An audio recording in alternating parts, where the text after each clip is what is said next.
Hey everybody, so this is a review of the iPhone XS Max. So I am pretty late to this. There's probably like 5,000 other reviews on YouTube already. So I'm just gonna make this simple, quick, and brief. So I actually have the Max, and this is a tempered glass back plate that I was gonna put onto the phone, but I didn't like it. So I have the XS Max and also the regular XS. But I'm not going to review the XS because it's not worth reviewing because the XS and the XS Max is the exact same phone in terms of hardware and software. The only difference is the size. So I'm just going to focus on the Max because everything I'm talking about for the Max applies to the smaller XS already. And I'm going to go on a little rant actually. You guys know that I have a big problem with clickbait on the internet and spammy content, because I'm a writer initially. I started out like a journalist in a newspaper. So I care about telling a good story and not mislead audiences. So if you search for YouTube right now, there are a lot of videos saying XS Max versus XS, which one should you buy? Or XS Max or XS, what's the difference? You'll see this also in other websites and YouTube. And most of those are clickbait because, to be honest, both the XS and the XS Max is exactly the same other than the in-hand feel and the battery size. So that is it. So that means if you make a video dedicated to telling you the difference between the XS and the XS Max, that video should be 10 seconds long. It shouldn't be more than 10 seconds. Anything more than 10 seconds, it's fluff, it's filler. But they make those videos anyway and they write those articles anyways because they get views, because there are enough people out there who don't really know anything about smartphones. They'll click into it thinking, oh, I need to learn the difference, when there is no difference other than in-hand feel. So the video should just be 6 seconds long. One phone is big, one phone is small. That's it. And there does not need to be a separate review for the Max or the regular XS. One review will do because they're the exact same damn phone. Apologies for the rant. I really like to complain. If you guys don't know yet, back to the review. So I know a lot of my viewers, because they're used to watching me cover cheaper Chinese phones. Like I have right here the Digi, what is this, Z2 Pro. So they're used to seeing me cover stuff like that. So when they look at something like an iPhone, it's just gonna look very, very expensive, overpriced. And I can't lie, it is expensive. It probably is a bit overpriced, but I'm not gonna dismiss it because there's genuine subtle quality to an Apple product that you don't get anywhere else. Like just the swiping navigation, for example, I'm in love with it. Like when you swipe it, just the animation, it's so smooth. I really love that it kind of glides along my finger, so I can either swipe it away slowly or I can swipe it away really fast, like I'm flicking it away off the table. These are little things that Android just cannot get right yet. And build quality, so this is stainless steel sides, so they do feel slightly more premium than something like a Digi with an aluminum sides. But this phone's $1,000. This phone is like $200. So the fact that these phones come close says a lot already. And then there's also, of course, the fact that there's almost no bottom chin on this display. No Android phone has been able to do that yet, because Apple is able to achieve this by bending the OLED panel underneath the phone. So the OLED panel reaches here and then Apple bends it underneath the phone, and that's where all the controllers for the display panel are held. Android phones, for some reason, has not been able to figure that out yet, or maybe it costs too much money to do, so they have to have a bezel to house the OLED panel controllers. I think the Oppo phones have come the closest. The Oppo Find X probably has a bezel that's a little bit thicker than this, just by like this much, so that comes close. But right now, this is still, nobody has been able to achieve this kind of relatively chinless design yet. So this is the 6.5-inch OLED display. It's absolutely beautiful, very bright, very vibrant. Up there with the Samsung Galaxy Note 9. A lot of people will like the Note 9 display better because they say it's more vibrant. But the Apple display has more accurate colors. So it's up to what you like. Both of them get plenty bright. I think the Note 9 gets a little bit brighter though. So as mentioned, all the improvements this year are internal. Oh no, there's one subtle hardware improvement, and that's a camera sensor. The micron size has been improved to increase to 1.4 instead of 1.22. So the larger the micron size, the more light it can pull in. So this hardware, it's naturally going to be able to capture brighter images slightly than the iPhone X. Otherwise, all the improvements are internal. So this phone runs on an Apple A12 chipset. that is a 7 nanometer chipset. So in mobile processing, the smaller the nanometers, the better, because the smaller the nanometers, the more of them you can pack into a chipset. So these mobile chipsets, they're all like tiny, like the size of like this, like my thumbnail. So if you have a 7 nanometer, you can put more of them into this size than if you have a 10 nanometer. So right now, Qualcomm Snapdragon 845, still 10 nanometer. Samsung's Exynos chipset, 10 nanometers. Only Apple's doing 7 nanometers right now. Huawei has a 7 nanometer chip coming very soon, in about 10 days. I'm going to be in London to test that out, so I'm excited for that. So it kind of says a lot about where Huawei is at right now. In terms of mobile processing, Huawei and Apple are leading the pack. Qualcomm is behind. Samsung is behind. MediaTek, Helio, I mean, they're still on like 12 or 14 nanometers. So 7 nanometer chipset, super powerful, but you're not gonna feel the experience just by daily use the phone. Like this phone only has 4 gigs RAM, so a lot of times when I'm loading apps fresh, they still launch a little bit slower than on like a OnePlus 6. Like a OnePlus 6 still pops faster and snappier. Like Twitter sometimes takes like half a second to load if I start it fresh.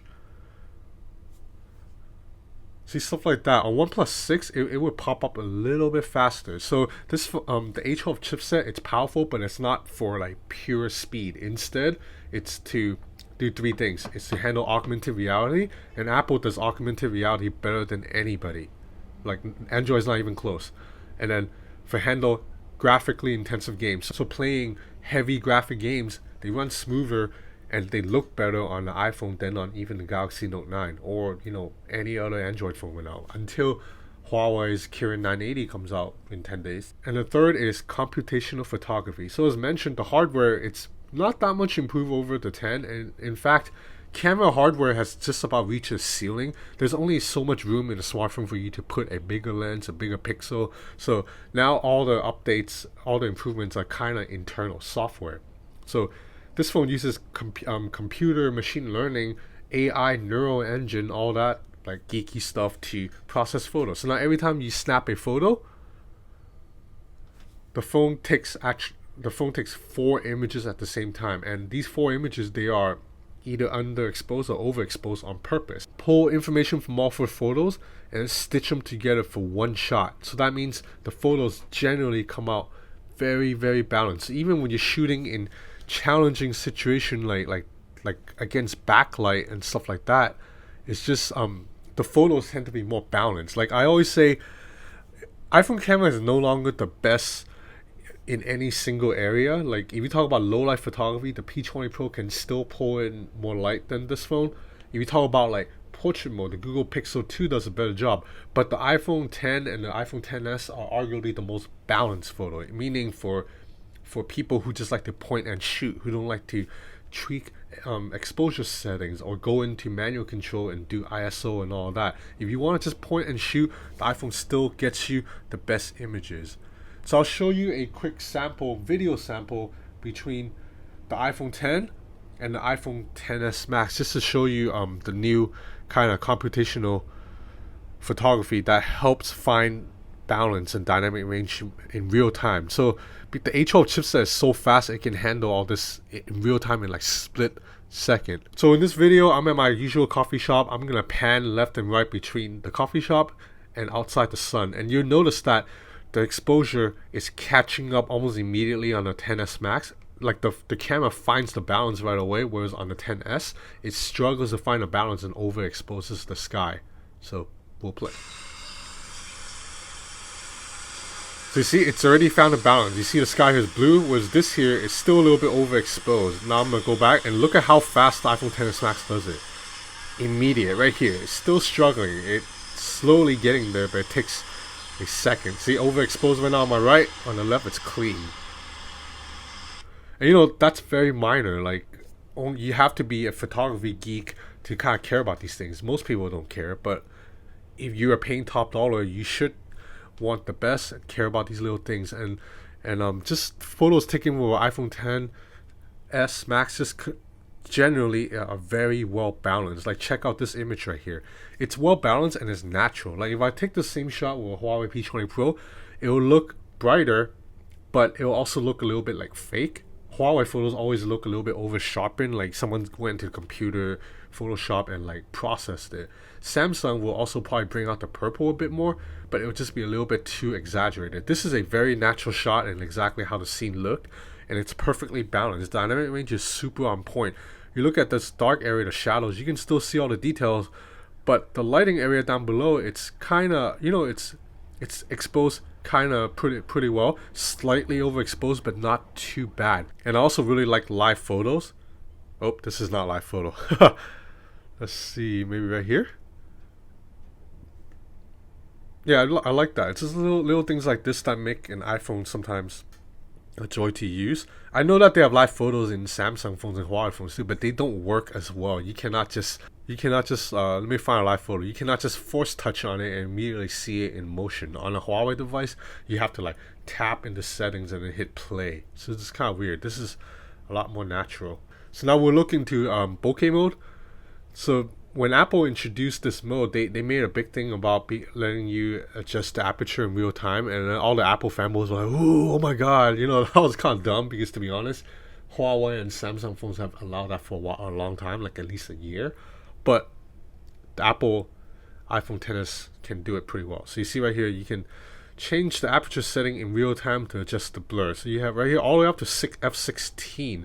So f16, you get virtually no depth of field perspective blur, and then you can get all the way down to 1.4, which is a very extreme blur. And then, but so something like a 4, it's good.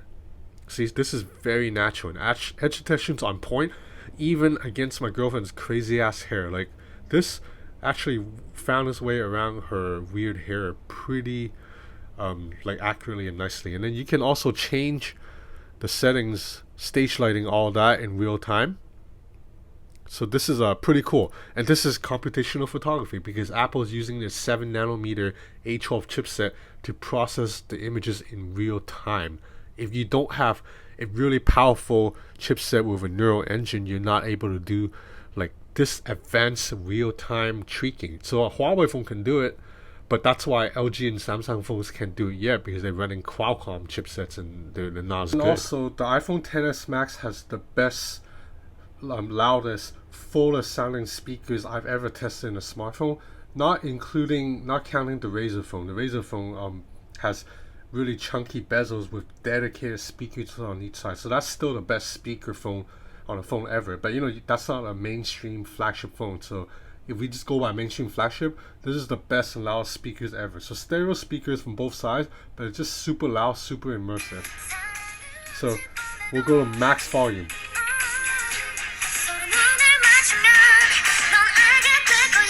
See, so even the sound coming from here is very loud.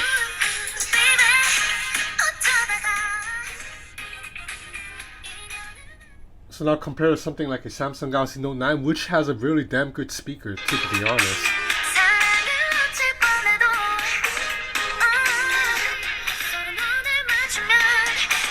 So the difference is it's not huge, but when I muffle this speaker here, the sound coming out here sounds pretty flat on the Note 9. On the iPhone XS Max, it's still pretty full. And the iPhone XS Max, the sound comes around me a little bit better than the Note 9, which kind of just comes straight at me. Now you compare it to something like a budget Chinese phone, Shenzhen, for max volume, and now the sound is flat, single speaker, so you see you can muffle it. And the sound it's pretty flat, there's no bass. And the phone, easy to hold, but not easy to use because iOS is not one-hand friendly, and it kind of pisses me off why Apple does this. So I'll give you an example. This is my Samsung Galaxy Note 9. They both have really huge screens, right? But I can use the Note 9 one-handed kind of easily because, see, I have all my apps down at the bottom, so it's just a lot easier to reach. Just like that, a lot easier to reach all the apps on the bottom. On an iPhone, the apps has to sit at the top. So how am I supposed to reach apps up top? You have to do reachability, which is awkward. You have to kind of swipe down like this to do this. So it takes an extra swipe just to hit the top icons. Now I know Apple fans would be like, well, then just fill up the home screen with apps and put all your important apps down at the bottom. But I don't want that. I want my home screen to be clean like this. Like I want to see my wallpaper. I don't want the home screen to be completely filled to the bottom like this. Like this doesn't look good to me. So this is a compromise. I have my most important apps down here where I can still reach, but I can still leave part of the screen clean. But these apps up here are just hard to reach, and it pisses me off because Apple is only doing this because they just want to. It doesn't make no sense why they don't let you like put your app icons anywhere. It's not like this is not a clean look, you know. And then secondly, the Note 9 is still easy to use because it has Samsung has a really good one-hand mode, just like that, and now I have one-hand mode, and the screen shrinks all the way down, and I can reach all the way across. Again, on the iPhone XS, all you get is reachability, which brings the screen down, but it doesn't bring it left to right. So you're typing, you're still struggling to hit this key right here, or whatever you're trying to hit right here. This is just a lot easier to use, right? So, and you know, I know that in America, a lot of people don't need to use a phone one-handed because they don't do that much walking. They're either driving or they're like sitting. But in Hong Kong, you're always walking around the street. So every day I'm like walking with coffee in one hand and a phone in one hand, or I'm on a train and I'm holding onto the railing in one hand and a phone in one hand. And in that case, I need to use the phone one-handed. On a Note 9, I can just do this. Boom, I can use it one-handed. On iPhone 10, it's always a struggle. And then even notification shade. On Samsung devices, you can bring down notification shade by swiping down from anywhere. Here, I cannot. I have to swipe from the top. So again, how am I going to swipe from the top with one hand? I have to do reachability. It's just annoying. Control center. It's really annoying. So to use this phone one hand, you either have to constantly do reachability, or you just have to like do this. Like, you know, you're holding the phone like this, and you have to kind of adjust your grip and do this. And then whenever you do this, you're in danger of dropping the phone. If someone bumps into the phone, it flies off. I don't have that issue with the Note 9. Just like that, boom. And I'm still gripping the phone pretty securely.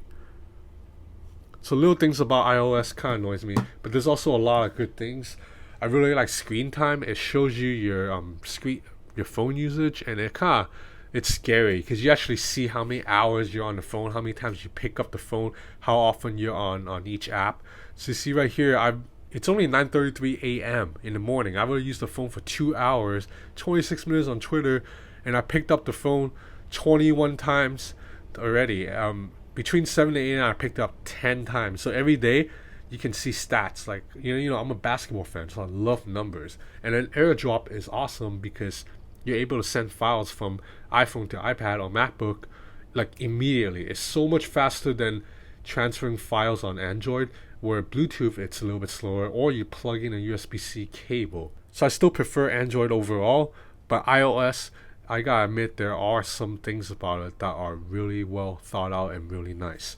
So ultimately, is this phone worth 1,200 something or whatever? I have the 512 gig version, so this phone is actually like $1,400 US, like $1,400. It's crazy expensive, but I think the fact that this camera can really replace a proper camera most of the time, like you still can use a DSLR if you're taking photos at night, or you're taking really professional portraits, but otherwise for basic videos and shooting photos, an iPhone will do. There are enough videos out there on YouTube that proves that even if you use an iPhone 10 versus like a really $10,000 professional camera, the video footage isn't that different. In fact, I'm shooting this on an iPhone XS right now using the moment lens. Let me show you.